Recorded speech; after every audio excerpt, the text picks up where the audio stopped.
मतलब मुझे सशक्त बनाने के लिए उनका बहुत बड़ा योगदान है। मुझे ऐसा एक शॉकिंग वीडियो बड़ी तेजी से वायरल हो रहा है, आप लोग देख सकते हो। इसमें ध्यान से आपको दिखेगा, दीपक सिंह है जो पवन सिंह के पूर्व मैनेजर, विक्की सिंह है जो पवन सिंह के साले हैं, उसके बाद अमित सिंह या अभिषेक सिंह है, इनमें हम हमेशा कंफ्यूज रहते हैं। अमित सिंह है जो पवन सिंह के मैनेजर थे।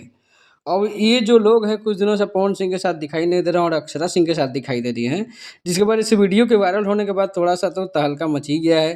बाकी टीम के साथ ये लोग हमेशा दिखाई देते थे। अभी अभिषेक सिंह का पोस्ट देखिएगा तो जब से वो वाला कंट्रोवर्सी हुआ था उसके बाद से पवन सिंह का एक भी पोस्ट नहीं किए वो, यही कंट्रोवर्सी जिसका स्क्रीनशॉट आप देख सकते हैं। बाकी अक्षरा सिंह का एक नया फिल्म आ रहा है रुद्र शक्ति, जो कल रिलीज हो रहा है फिल्म। ये कुछ सिनेमा हॉल की लिस्ट है जो अच्छे अच्छे सिनेमा घर है, ज़्यादा सिनेमा घर में रिलीज़ नहीं हो रही है लेकिन ठीक ठाक हो रही है। बाकी पावर स्टार पवन सिंह तो बॉलीवुड में लकीर खींच ही दिए हैं। जरीन खान जो सलमान खान की एक्ट्रेस है उनके साथ एक गाने की शूटिंग कल हुई थी लखनऊ में, रूमी गेट के पास। और ये गाना टी सीरीज से आ रहा है, ये भी जल्द आपको देखने को मिलेगा। बाकी इस मैटर पर अपनी राय जरूर देना। Thank you.